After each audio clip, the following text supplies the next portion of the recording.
Muy buenos días, amada iglesia. Nuevamente estamos reunidos aquí en este último domingo del mes de septiembre. Realmente estamos gozosos, estamos felices de poder anunciarles en esta mañana que nuestros servicios presenciales pues se inician el próximo domingo. El primer domingo del mes de octubre daremos reinicio pues a nuestros cultos presenciales. Los servicios serán a las 9 y a las 11 de la mañana. Estamos tomando en cuenta o estamos considerando todos los protocolos del caso para que usted se sienta cómodo, se sienta seguro de estar asistiendo a nuestros cultos habituales de los domingos. Así que son cultos de celebración, nos vamos a regocijar, nos vamos a ver tal vez con algunos después de algún tiempo, ¿verdad? Así que damos gracias a Dios por eso. Sigamos orando para que no haya ningún inconveniente pues cuando se reiniciemos nuestros cultos presenciales. Así que alabemos y glorifiquemos a nuestro Dios. Bien, vamos a orar y también vamos a dar inicio pues al tema de esta mañana. Padre Santo, en el nombre de Jesús, Señor, en esta mañana te damos gracias porque estás permitiendo de que podamos planificar para reiniciar nuestros cultos presenciales el primer domingo del mes de octubre, el día 3 de octubre, Señor. Te damos gracias, te bendecimos, te exaltamos, te glorificamos, Señor. Señor, te damos gracias porque estaremos juntos nuevamente como iglesia, regocijándonos, alabando tu nombre, glorificando tu nombre y también pues de poder rendirnos a ti, Señor. Tu palabra nos dice que no dejemos de congregar, pues así lo haremos, Padre Santo. Señor, pues te entregamos ese día también para que no haya ninguna complicación, no haya ningún obstáculo para que esto se concrete. Te damos gracias. Padre Santo, también queremos orar por el mensaje de esta mañana. Toca nuestra mente, toca nuestro corazón a través de tu palabra, Señor, y que nos lleve pues, a profundos cambios en nuestra vida con el propósito de exaltar, bendecir y glorificar tu nombre. En el nombre de Jesús hemos orado. Amén. Bien, mi querido hermano, vamos a continuar con nuestras enseñanzas del libro de Mateo.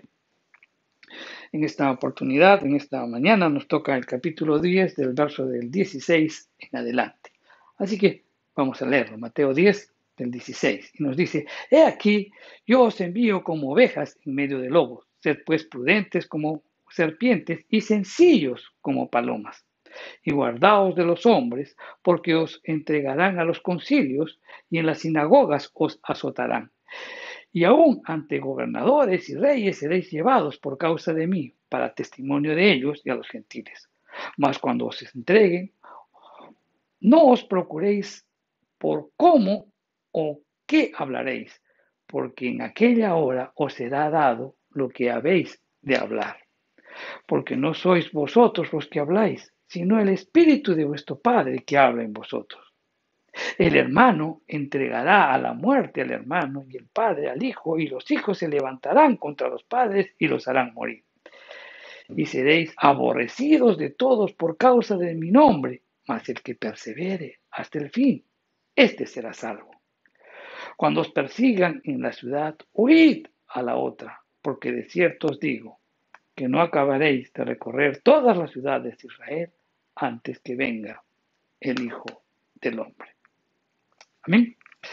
Pues bien, en esta porción de las Escrituras que acabamos de leer, pues Jesús empieza con una expresión y dice, he aquí, he aquí. He aquí es una advertencia enfática, es como que les estuviera diciendo, miren, presten atención, fíjense bien, pongan atención a las palabras que voy a pronunciar. ¿Y qué es lo que dijo? Les estoy enviando como oveja en medio de lobos. Los estoy enviando como ovejas en medio de lobos. Fíjense lo que les estoy diciendo. Piensen en esto, es lo que les está diciendo Jesús. Entonces, una de las cosas que podemos deducir muy fácilmente es que los que anuncian el Evangelio son como ovejas. Ahora bien, hablamos un poquito sobre las ovejas para poder entender bien cómo, cuáles son las características de estas ovejas que indirectamente, pues, o directamente tienen que ver con cada uno de los creyentes. Ok, miren, las ovejas son quizás los animalitos domésticos más dependientes, indefensos y también de muy poca inteligencia. Muy a menudo son son presas de pánico, tanto por cosas inofensivas como también las que realmente son peligrosas. Cuando aparece un verdadero peligro, no tienen otra defensa más que la de correr. E incluso el correr no son buenas en eso. La sobrevivencia de las ovejas depende de quién las pastorea o de su pastor. ¿Por qué? Porque ellas tienen falta de criterio para elegir su alimentación y fácilmente podrían consumir hierbas venenosas. Son vulnerables a climas extremos, infecciones y también enfermedades. Por eso es que es necesario revisarlas continuamente de forma regular y también en el redil. Y hay que buscar continuamente pues, síntomas peligrosos que pudieran estar evidenciando las ovejas, o de repente cortaduras, raspaduras, insectos o parásitos, ¿no?, en sus cuerpos que podrían dañarlas. Las moscas y las avispas que zumban de repente alrededor de sus ojos y oídos, las irritan de tal manera que ellas podrían estar golpeando su cabeza en los árboles o en las rocas hasta morir. A veces las moscas ponen huevos en los ojos de las ovejas y eso les produce ceguera. Por otro lado, también cuando hay peligros reales, al tratar de huir de ellos, pues corren, ¿no?, como una estampida ciega, ¿no?, e incluso pueden lanzarse al vacío si están en un monte. Las preñadas pierden a sus crías en esa carrera y otros incluso, pues esta carrera tan larga o sin control, incluso pueden perder algunos de estas ovejitas, pues sus propias vidas por agotamiento. Jesús identifica claramente a los discípulos como ovejas, ¿no? Ahora, no solamente los identifica a los discípulos, a los 12, sino que también por extensión estamos implicados, pues todos los discípulos que vendrían después de ellos, o sea, tú y yo y los que vendrán también más adelante. Los enemigos de las ovejas son los depredadores. En la zona de Palestina y en otros lugares, pues principalmente son los lobos.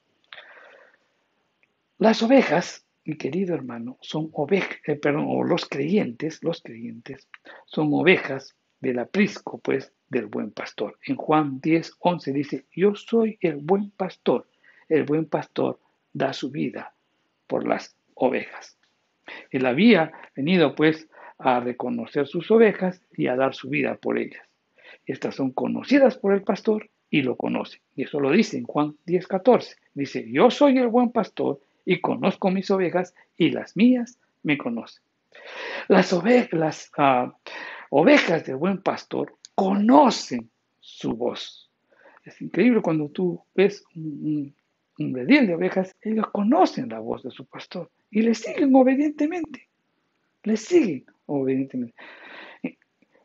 Nosotros, como creyentes, que somos ovejas del buen pastor, pues somos obedientes también y tenemos vida eterna que nos ha otorgado por gracia, pues ese buen pastor, ¿verdad? Ok.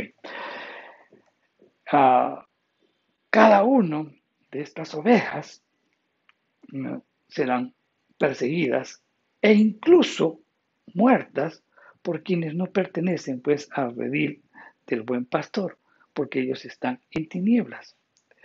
Y estos los van a perseguir incluso van a quedar darles la muerte, pero estas ovejas no perecerán jamás, porque la Escritura dice que nadie las podrá arrebatarlas de su mano, del mano del buen pastor. Estas ovejas, estos creyentes, tienen una doble protección, o sea, tienen la protección de Jesús y la del Padre Celestial. Ahora bien, si estas ovejas del buen pastor tienen protección, obviamente también tendrán provisión, ¿no? En Juan 19 dice, yo soy la puerta, el que por mí entrare será salvo, entrará y saldrá y hallará buenos pastos. Pero además, no solamente pues tendremos provisión, sino que tendremos una vida abundante y gozosa en medio del conflicto y también en medio de las dificultades. En Juan 10:10 dice, el ladrón no viene sino para hurtar, matar y destruir. Y yo he venido para que tengan vida y la tengan en abundancia.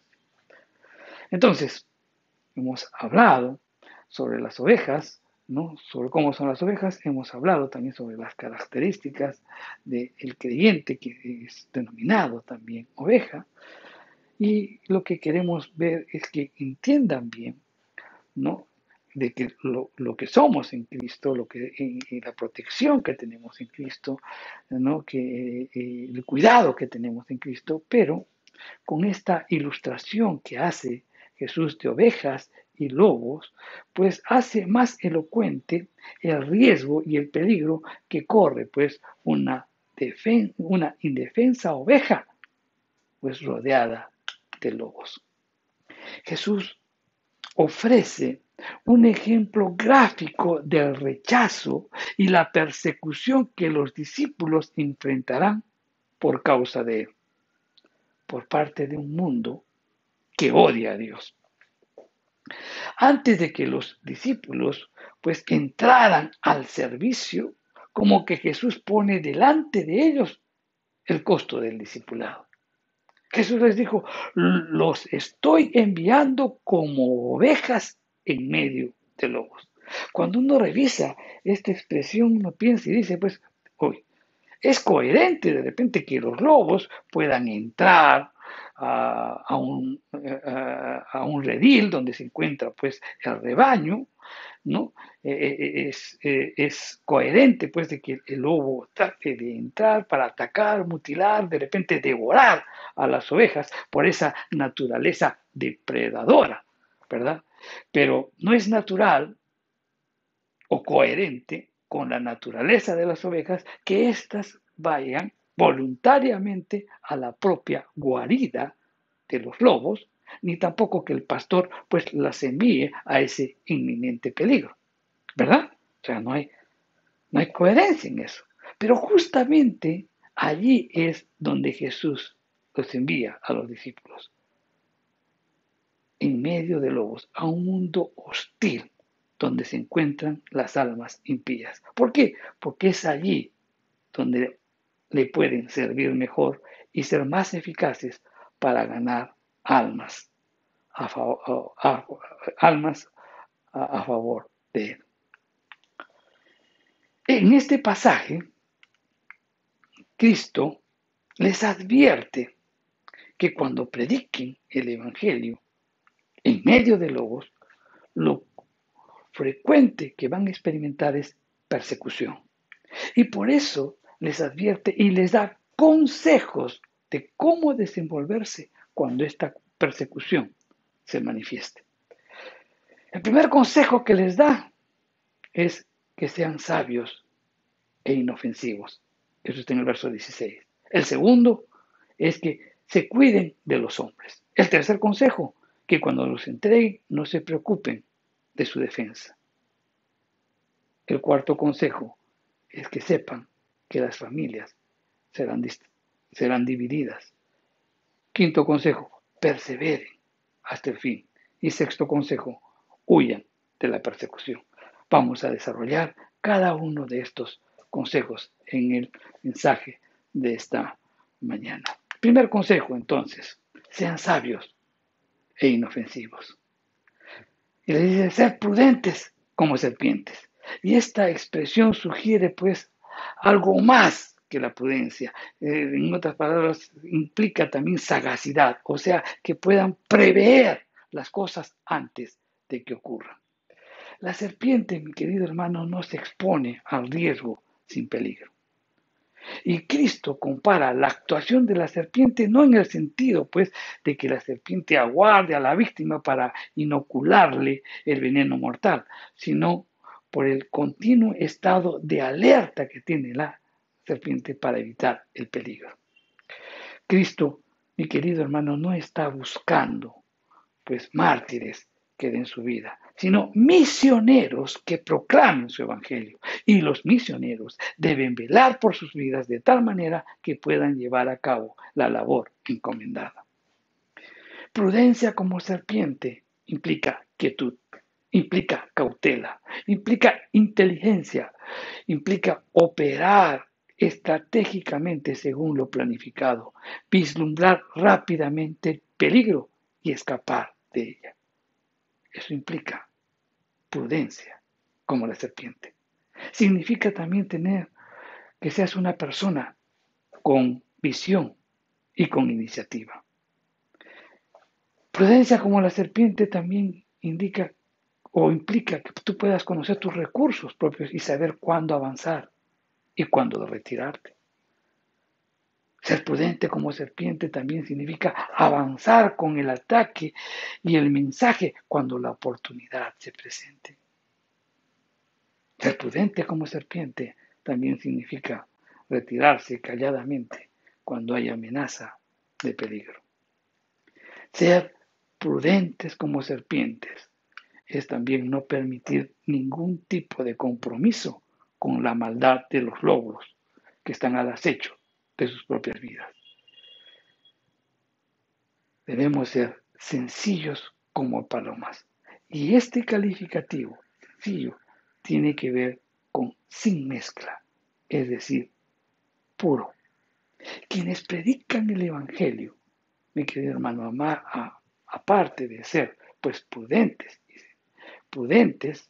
y sabios, pues también debemos ser sencillos.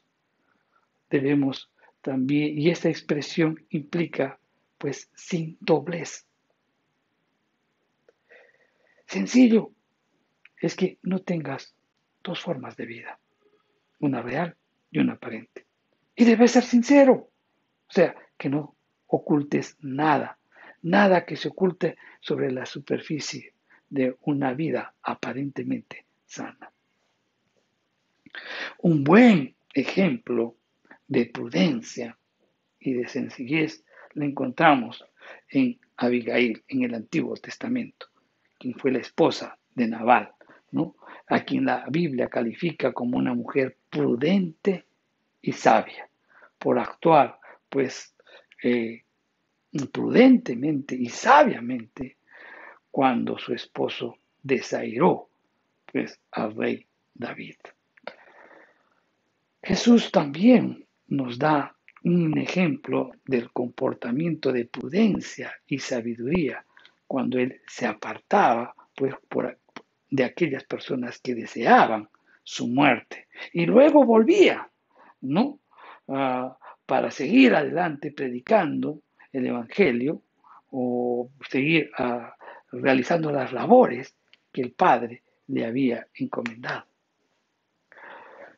El mensajero del Evangelio debe ser irreprensible, mi querido hermano, ante el mundo y ante la iglesia.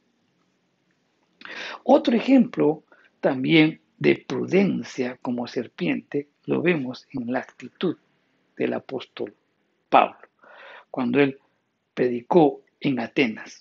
Él inicia su discurso, pues, haciendo referencia a la condición de la religiosidad que vivían los atenienses. Los atenienses tenían, pues, determinados ídolos para muchos de sus dioses, hasta que encontró, pues, un altar dedicado al Dios no conocido. Y él aprovechó esa circunstancia para predicar, e incluso citó algunos escritos de los griegos con el propósito de captar su atención.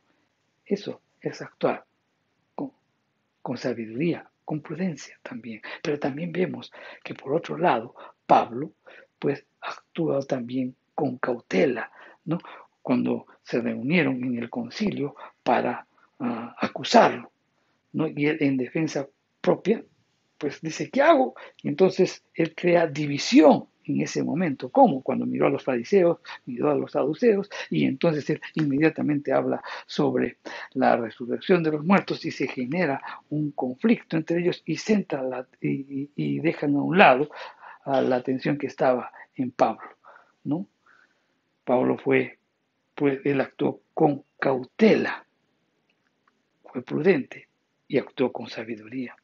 Pablo, mi querido hermano, era inocente, sencillo, irreprensible, procurando siempre tener una buena conciencia sin ofensa ante Dios y ante los hombres. Pablo se hizo a todos, ¿no? Para alcanzar al mayor número posible para Cristo. En 1 Corintios 9:22 dice, me he hecho débil a los débiles para ganar a los débiles. A todos me he hecho de todo para que de todos modos logre salvar a algunos. En otras palabras, pues he hecho de todo, como que he estado arriba, abajo, al centro, he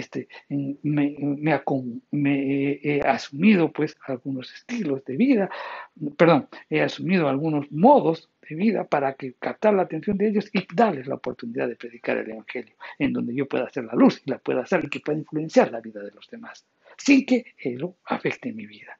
Pablo, muy astutamente, sabiamente, prudentemente, cautamente, sabía actuar. Ese es el mensaje. Pues seamos sabios y prudentes e inofensivos. Segundo consejo, cuídense de los hombres. Y eso está en los versos 17 y 18.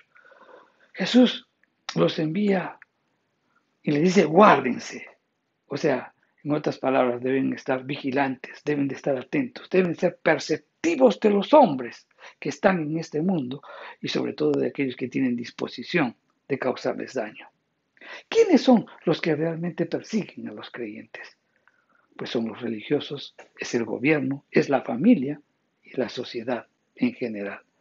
Y Jesús nos enseña pues las actitudes que todo discípulo debe tener ante tales circunstancias. En las Escrituras, ¿qué se dice? En Efesios 6:12 dice, porque no tenemos lucha contra sangre y carne, sino contra principados, contra potestades, contra gobernadores de las tinieblas en este siglo, contra huestes espirituales de maldad contra huestes espirituales de maldad en las regiones celestes. Entonces, nuestra lucha no es con los hombres, sino con los espíritus, ¿verdad? Ok, pero ¿cuáles son los agentes de estos enemigos sobrenaturales? ¿Cuáles son los agentes? Pues mi querido hermano, son los seres humanos. A través de los hombres, Satanás pues se impone o quiere imponerse a la iglesia de Jesucristo e incluso la persigue. Estos hombres son los lobos, los que difaman, encarcelan, torturan y matan al pueblo de Dios.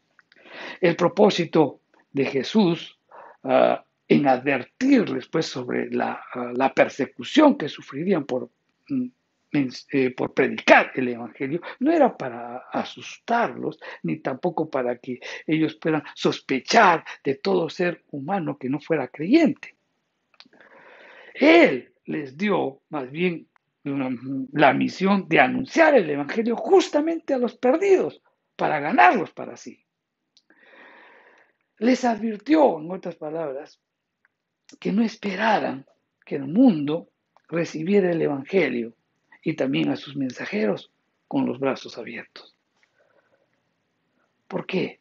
Porque el sistema mundial de Satanás, del cual todo incrédulo forma parte, es diametralmente opuesto a Cristo, a su pueblo y a su reino.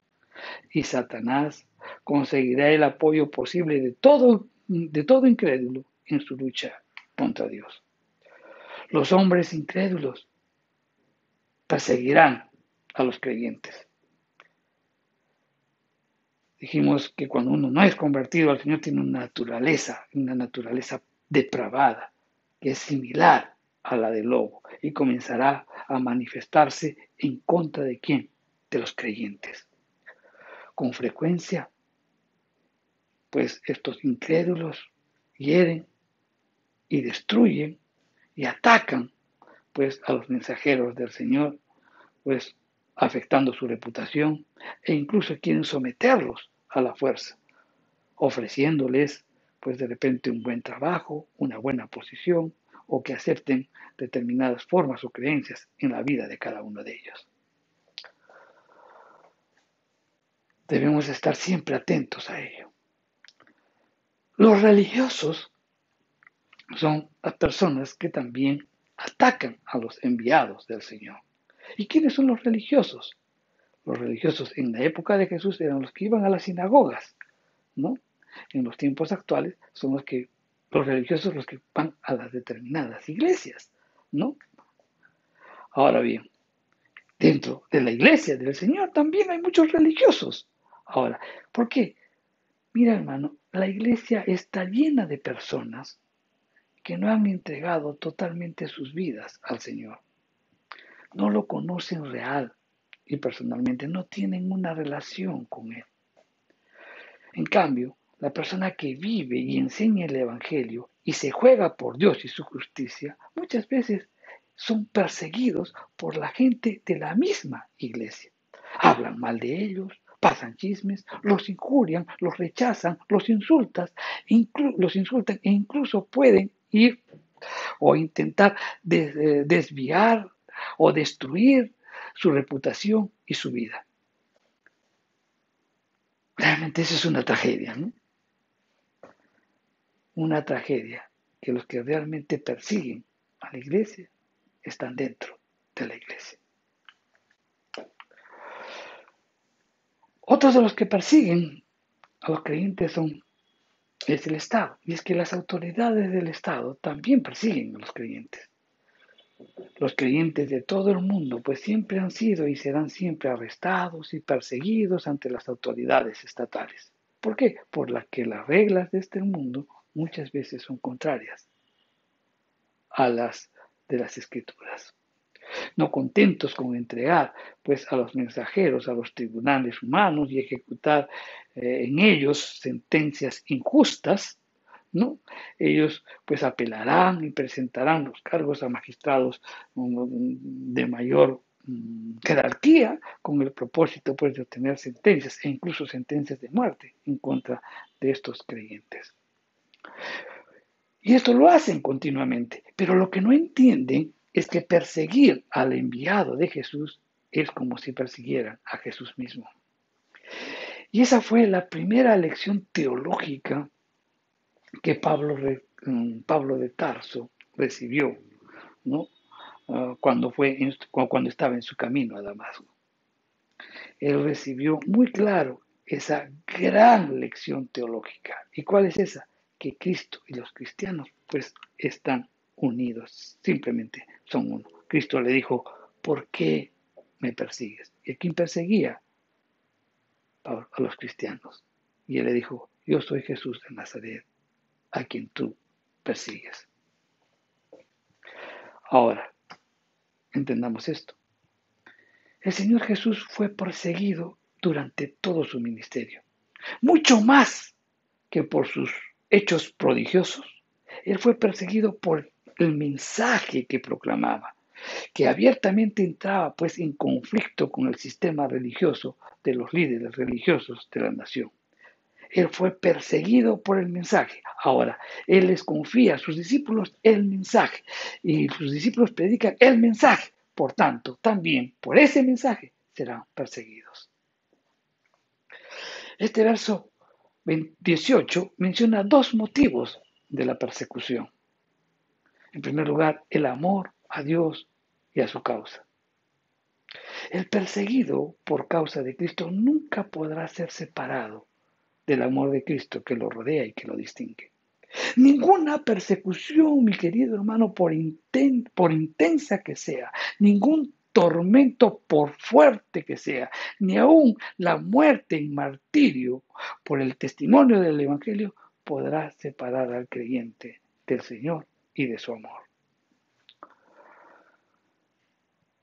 También se permite la persecución para poder ser testimonio a los perseguidos. No hay mayor testimonio en favor de Cristo que un creyente testifique con su vida, manteniéndose firme en la persecución. Mantenerse firme demuestra la verdad del Evangelio. Su mensaje de amor y de salvación es claramente visto. ¿Por quién? Por su perseguidor. Permanecer firme da al Espíritu Santo una singular oportunidad para alcanzar con la verdad del Evangelio, a los corazones de aquellos que están presentes, que están viendo esta persecución. Permanecer firme es un testimonio también contra los perseguidores. ¿Por qué? Porque muestra la profunda maldad que hay en sus corazones. Y en el día del juicio será un testimonio para ellos.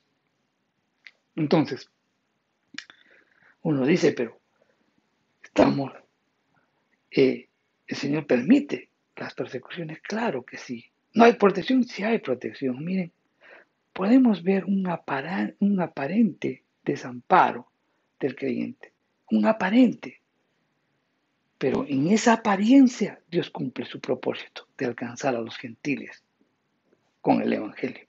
Y al mismo tiempo, pues esa experiencia nos permite ver la fidelidad de Dios justamente cuando estás perseguido, porque Él prometió que Él iba a estar con sus testigos hasta el fin del mundo. Y eso lo cumplió con el apóstol Pablo, porque estuvo con él hasta los últimos días de su vida y hasta el último día de su ministerio. Igualmente estará con nosotros. Somos perseguidos y se manifestará, pues también la promesa del Señor de que esté siempre con nosotros. En la persecución miraremos la fidelidad de Dios. Tercer consejo, no se preocupen de su defensa. Miren, los discípulos, que eran pescadores, eran gente sencilla, pero no incultas por si acaso. Ellos podrían de repente sentir cierta preocupación de qué iban a responder o cómo comportarse, pues, ante los tribunales superiores, ante los gobernadores y ante los reyes también. ¿Cómo y qué defensa podrían establecer ante las acusaciones de esta gente profesional? Y el Señor previene, pues, su inquietud cuando les dice, no se preocupen. Es decir, no estén ansiosos, no tengan ansiedad, de modo que estas cosas los puedan inquietar. No, tengan calma. ¿Por qué les dice eso? Porque la ansiedad y la preocupación produce tensión personal y resta firmeza al aplomo, a la seguridad y a la tranquilidad que debe gozar aquella persona que no es responsable de la acusación que la formula. Porque es falsa, ¿verdad? Entonces, la ansiedad te quita el aplomo, te quita la firmeza de la tranquilidad en la que tú estás, porque la acusación que te van a hacer es falsa. Las palabras que ellos iban a utilizar para defenderse ante los tribunales y ante las autoridades, esas palabras les serían dadas en el momento justo y serían comunicadas por acción del Espíritu Santo. De manera concreta, Jesús les explica que será el Espíritu Santo quien hable en ellos. Los mensajeros acusados y llevados a los jueces serán instrumentos en las manos del Espíritu del Señor. No tanto que ellos van a hablar, sino que es el Espíritu el que va a hablar por medio de ellos o en ellos. Y es interesante ver el proceso. Mira, Jesús te llama, Jesús te prepara, Jesús te envía. Jesús permite muchas cosas en tu vida y Jesús te defiende. Los enviados por Cristo son perseguidos por causa de Cristo y son defendidos por Cristo. El Espíritu Santo actúa, pues, asumiendo la defensa de ellos. La situación de conflicto y riesgo en el que se encuentra, pues, el mensajero no debe servir más que para descansar confiadamente en el Señor que lo llamó y que lo envió, pues, a comunicar el Evangelio. Debemos reposar confiadamente en Él, debemos tener tranquilidad, debemos descansar confiadamente en sus promesas. Cuando un creyente, mi querido hermano, se defiende a sí mismo, con frecuencia está ansioso, está nervioso. Algunos desconfían hasta de su propia habilidad, se sienten incapaces. Sus emociones los traicionan y tienen miedo, pues, o temor de pararse frente a los otros para defender, pues, o establecer su defensa en contra de las acusaciones formuladas. ¿Por qué? Porque están nerviosos. Tenemos que confiar, mi querido hermano, en Dios en cuanto a qué decir en esos momentos. Y eso no significa, mi querido hermano, de que no debemos orar, que no debemos buscarlo continuamente. Debemos hacerlo y debemos confiar en las promesas del Señor. ¿Y por qué debemos confiar en las promesas del Señor? Pues hay una razón más que suficiente, mi querido hermano, y es que Dios conoce el corazón de los perseguidores y conoce el corazón de todas las personas que están ahí mirando cómo a uno lo persiguen. Y entonces, si Él conoce los corazones, Él sabe qué es lo que tiene que decir para tocar el corazón de estas personas y que en algún momento pues puedan servir como testigos más adelante. El único que conoce el corazón de las personas es el Espíritu Santo. El único que puede llegar al corazón de las personas es el Espíritu Santo. Por tanto, si das eso, tenemos que confiar. Él pondrá las palabras adecuadas para llegar a esos corazones endurecidos. Muchos de los testimonios más memorables y poderosos de los grandes mártires fueron pronunciados justo pues antes de que se les diera muerte.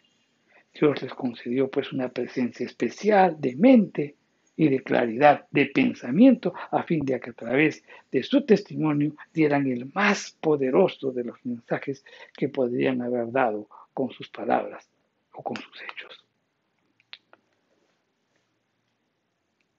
Cuarto consejo.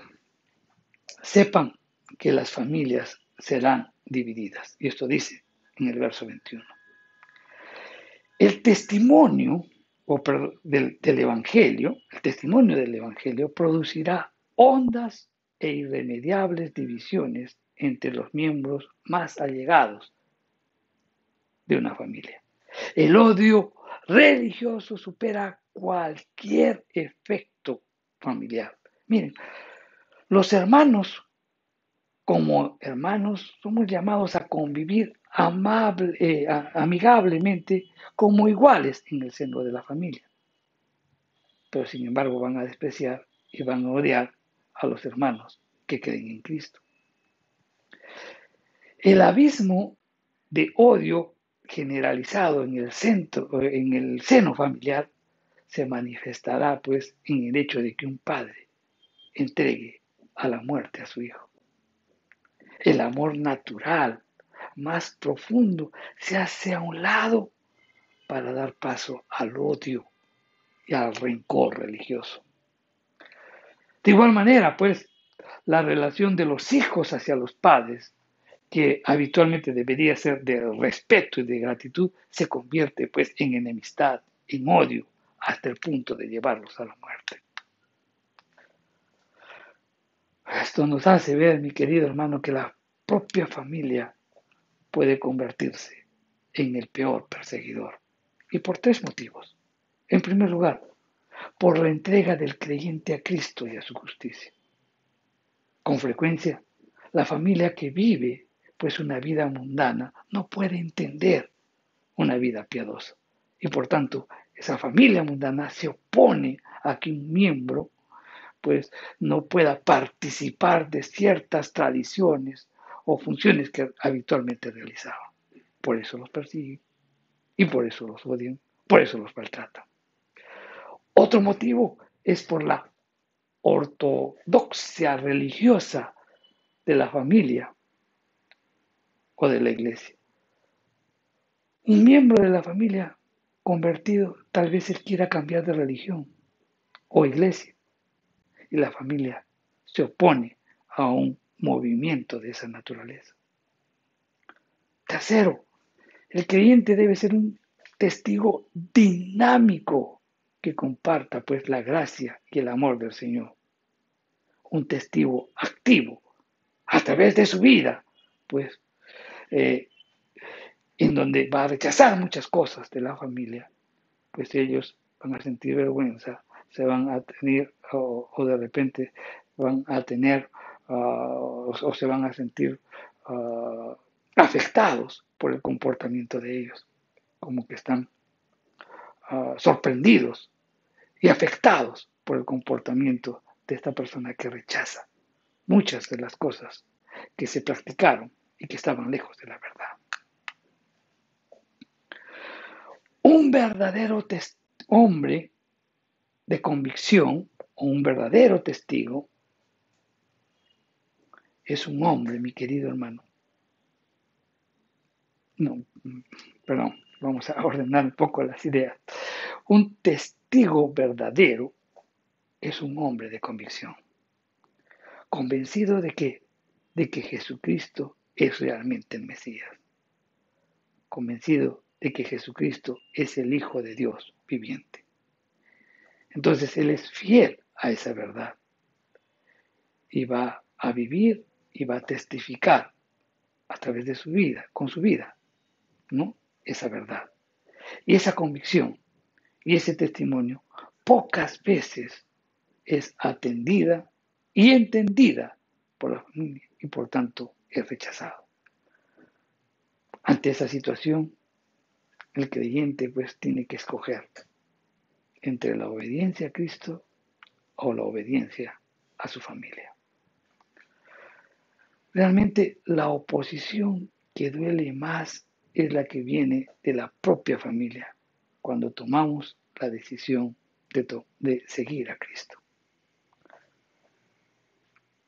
Cuando nuestra familia se opone y nos persigue, nos causa un profundo dolor. Y la oposición de la familia se da por doble razón. Uno, porque creen que la influencia de ellos debe ser respetada, y por otro lado, creen que toda la familia es afectada por lo que hace esta persona convertida. Estos dos sentimientos son normales en una familia, pero el creyente lo sabe. Y el creyente que ha entregado su vida a la verdad de Jesucristo debe estar convencida de que lo que necesita su familia es que se conviertan al Señor. Y no de que Él niegue su fe. Muy por el contrario, debe mantenerse firme en la fe. Quinto consejo, perseveren hasta el fin. El odio natural que el mundo mostró a Jesús, pues se va a trasladar a sus discípulos y en forma muy especial a los que son enviados por Él con un mensaje de esperanza. El odio no va a ser de unos pocos, dice, estaréis siendo odiados por todos. Y este desprecio no debe extrañar al creyente. Juan nos dice en 1 de Juan 3:13, hermanos míos, no os engañéis si el mundo, hermanos míos, no os extrañéis si el mundo os aborrece.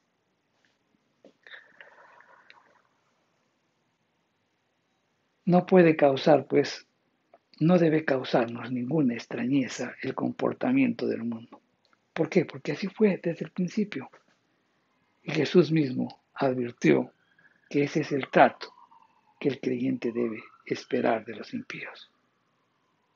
Odio hacia el Evangelio, odio hacia el mensaje.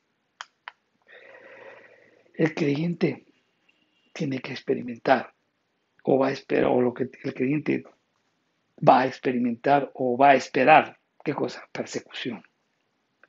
Todo el mundo se va a oponer contra él. ¿Por qué? El Señor mismo lo dice, por amor a mi nombre. ¿Por qué? Porque el creyente auténtico vive y da testimonio del nombre de Cristo, que es un nombre de justicia y también un nombre de negación propia. El mundo y su gente se opondrá al estilo de vida que demande pues una negación propia total. Notemos algunos aspectos relacionados con la persecución, por ejemplo. Miren, la persecución, a veces nos asustamos y nos preocupamos, pero la preocupación, mi querido hermano, tiene un fin. Es transitorio, va a terminar. Por otro lado, también la perseverancia es posible. El creyente puede perseverar. Dios lo va a sostener mientras dure la persecución. La salvación y liberación esperarán o dan esperanza a la persona que persevera. ¿Por qué? Porque tendrá una vida de gloria y también tendrá recompensa.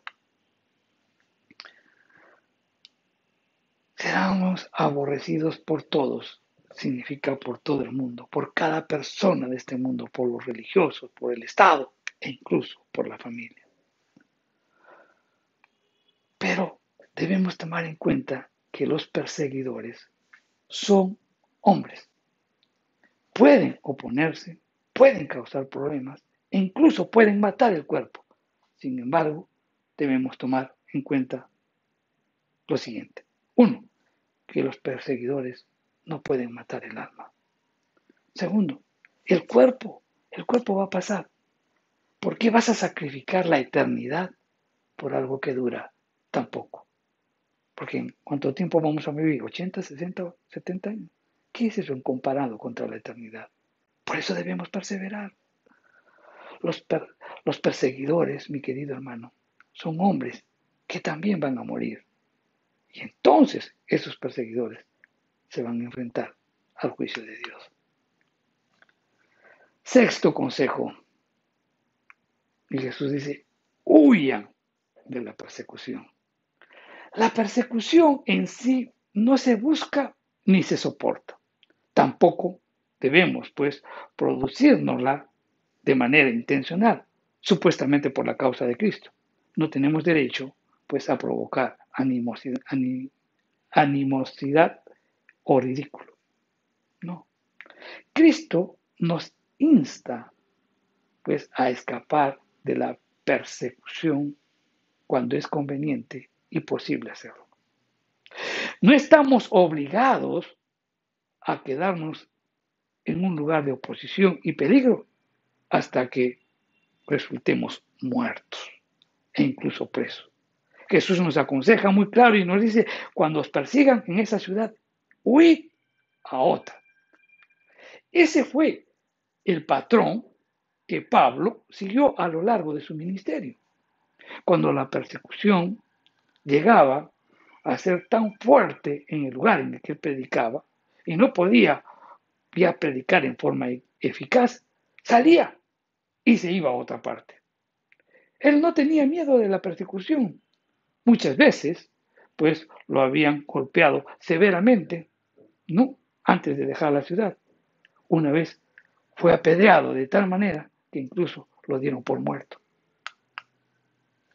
Él soportó los ridículos, los maltratos, los golpes, los encarcelamientos que fueron necesarios mientras ministraba, pero salió de un lugar cuando su eficacia personal había cesado.